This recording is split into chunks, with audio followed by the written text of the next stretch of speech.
C'est l'histoire de Christophe.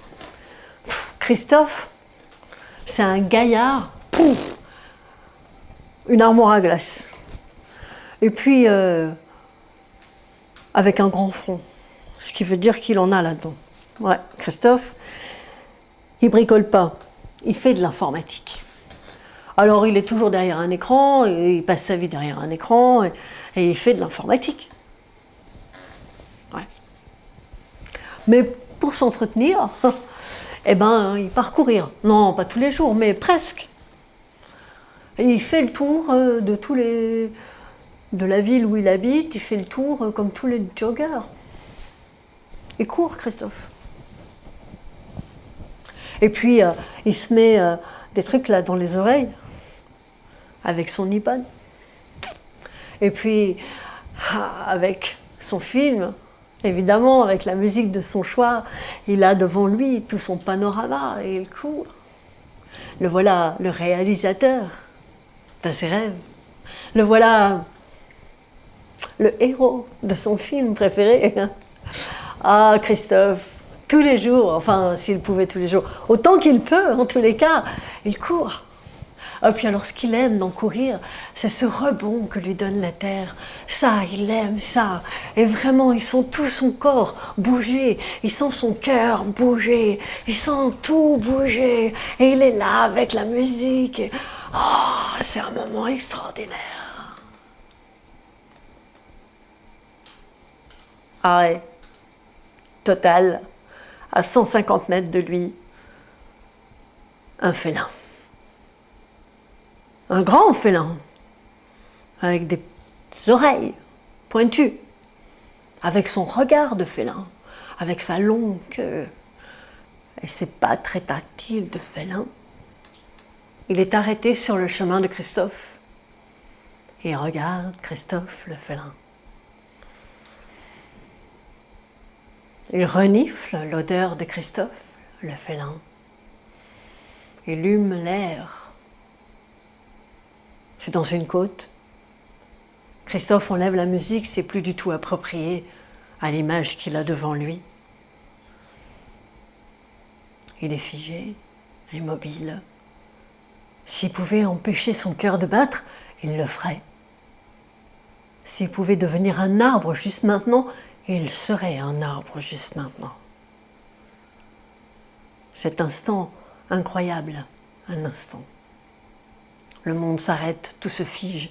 Même la brume qui montait de la vallée semble s'être arrêtée.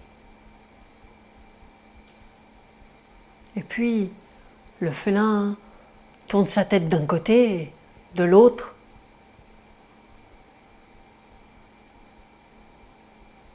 Regarde Christophe encore une fois et s'élance dans les bois. Christophe reprend ses esprits, remet sa musique, son corps est raide et se force à courir. Le rebond de la terre n'est plus aussi souple, peut-être est-ce lui qui n'est plus aussi souple. Peut-être que cette rencontre lui a donné de la lourdeur. Peut-être est-ce la peur, l'effroi, l'instinct animal de d'un seul coup se sentir dévoré. Christophe rentre chez lui, se douche. Mais enfin, soyons raisonnables. Tout ça, c'est pas vrai. Tu n'as pas rencontré un félin. Et il ne peut pas s'empêcher d'en parler. Il en parle à ses collègues qui rient. Il en parle à sa copine qui rit. Il en parle à sa mère qui sourit. Il a l'impression que tout le monde le prend pour un fou. C'est que 6 mois plus tard qu'il rencontre ce voisin qui est un lecteur de journal invétéré. Le journal, il s'assoit et il lit rubrique par rubrique et il tourne les pages rubrique par rubrique et il tourne les pages. Et non seulement il lit, mais en plus, il se souvient. Alors quand Christophe ose à un moment donné, entre 2 verres de vin,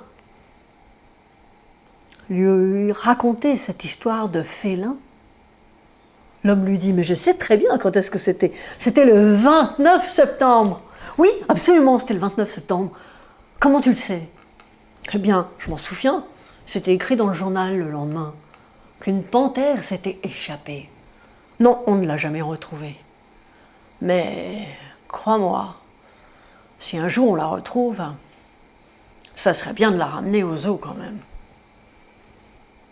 Eh bien, Christophe, ce jour-là, a rencontré sa nature sauvage. Et il s'en rappelle encore.